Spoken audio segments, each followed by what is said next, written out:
Last time, we talked about protocols that got hacked despite 80 audits.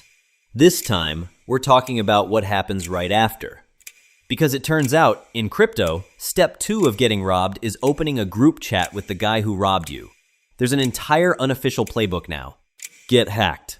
Post a message on-chain. The way you'd leave a note on someone's windshield. Offer the thief a cut of his own theft to give the rest back. Call him a white hat the second he says yes, like that undoes anything. These are 10 real cases of protocols negotiating with their own hackers. Actual bounty offers, actual counter demands, actual return money, and at least one offer that got laughed out of the chat. Ranked from a boring little 10% handshake all the way up to the single most absurd negotiation in DeFi history. Number 10. Barely made anyone blink. Number 1 ends with someone accepting a job title from the company he just robbed. Let's begin. Fact 10. Let's start with the version of this that's basically routine now. A lending platform called Loopscale gets its pricing logic manipulated, and about $5.8 million walks out the door. The team's response takes less than a day. They publicly offer the attacker 10% to send the rest back. The hacker agrees. 90% goes home, 10% stays as a reward for stealing it in the first place. This is the baseline you need to understand every other case on this list. In 2026, robbing a DeFi protocol and negotiating a commission on your own crime isn't the exception anymore. It's the industry standard opening offer. Fact 9. Same script, smaller stage. A project called B-Squared Network has its staking contract's admin permissions compromised, and just under $4 million disappears. The team halts staking, runs its security checks, and does exactly what you'd expect by now. Publicly offers the attacker 10% to return the rest. Notice what's missing here. Nobody's asking why an admin key for a staking contract was reachable in the first place. Everyone's just negotiating the tip. Fact 8. Now here's where the formula starts to crack a little. A cross-chain bridge called IoTeX gets a validator's private key fully compromised. The attacker mints fake tokens, drains real ones, and walks off with somewhere north of $4 million. The team sends the standard offer, 10%, in exchange for the rest within 48 hours. Here's the twist. Before that deadline even arrives, the stolen funds get swapped into other cryptocurrencies and moved across multiple networks, specifically designed to make tracing nearly impossible. The polite on-chain message asking for the money back arrived too late to matter. Turns out sending a bounty offer isn't the same as sending it fast enough. Fact 7. Now the numbers get bigger, and so does the desperation. A trading platform called AFX Trade has its bridge validator keys compromised, and just over $24 million gets pulled out in what security researchers later describe as one entry in a single brutal day for the industry, alongside several other exploits happening within hours of each other. AFX Trade's public offer isn't the usual 10%. It's 30%, nearly a third of the entire theft handed over voluntarily just to get the rest back. Think about what that number actually says. When you're willing to give up 30% of your own stolen funds just to end the conversation, you're not negotiating from strength. You're negotiating from a position of please, just take some of it and let this be over. Fact 6. Here's one of the rare success stories, and it deserves credit before it gets undercut in a minute. A bridge protocol called Verus has around $11.5 million drained in May 2026. The team moves fast. They publicly offer roughly a fifth of the stolen amount as a bounty and promise to drop any investigation entirely if the attacker complies. It works. The attacker returns the majority of the funds, keeps the agreed cut, and everyone quietly moves on. For one story at least, this looks like the system working exactly as designed. Don't get comfortable. Fact 5. Remember Verus from 30 seconds ago? The success story? Here's the part that turns it into a punchline instead.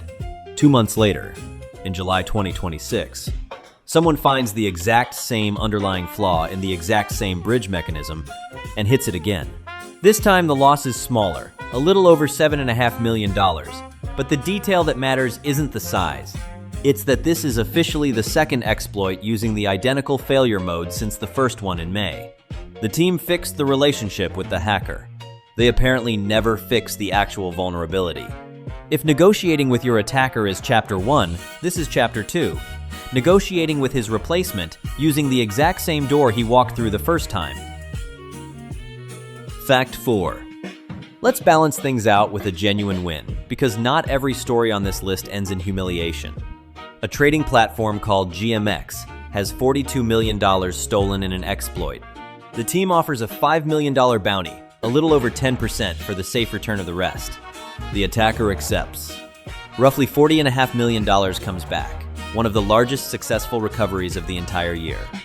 This is genuinely the playbook working as intended, which, on this list, makes it stand out like a unicorn at a used car lot. Fact 3. Not every recovery on this list happened through a polite conversation. Sometimes it happened through raw institutional power instead. A protocol called Cetus loses around $223 million in an exploit. No bounty negotiation here. Instead, the underlying blockchain's own validators hold an emergency governance vote and literally freeze the stolen assets before they can be moved off the network. Roughly $162 million gets clawed back, not because the hacker felt generous, but because the infrastructure itself reached in and grabbed the money back by force. It raises an uncomfortable question for an industry built on the promise of no one being able to freeze your funds. Apparently someone can. They just need a big enough emergency and a fast enough vote. Fact 2. This is the negotiation that makes every other one on this list look downright collegial. A decentralized exchange called KyberSwap gets hit, and the team does the usual thing. Offers the standard 10% bounty for the return of the funds. The hacker's response isn't a counteroffer on the percentage. It's a demand for full control of the protocol itself, the company behind it, and every asset it holds. Not a bigger cut, the whole company. Negotiations, unsurprisingly, went absolutely nowhere. Every other case on this list at least had two sides trying to reach a deal. This one had one side trying to reach a hostile takeover. Fact 1.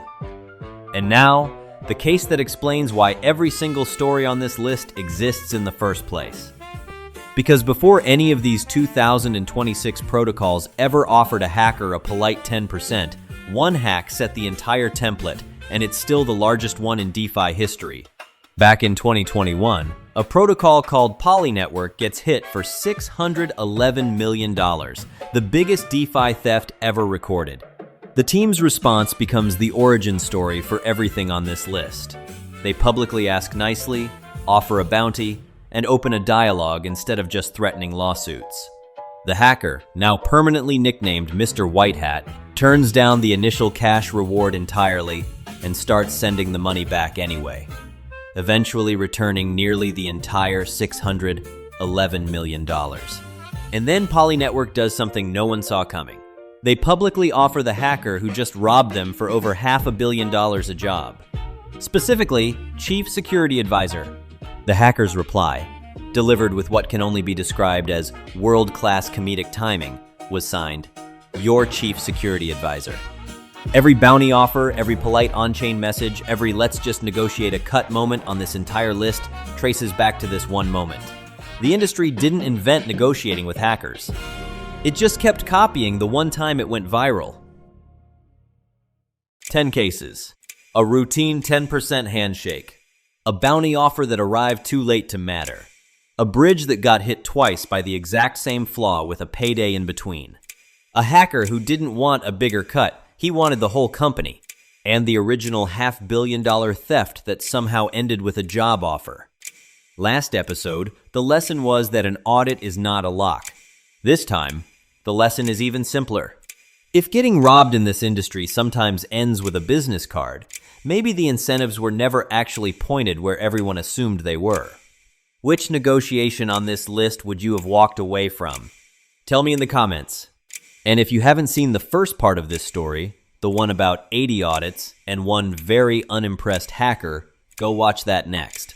Subscribe, and I'll see you in the next one.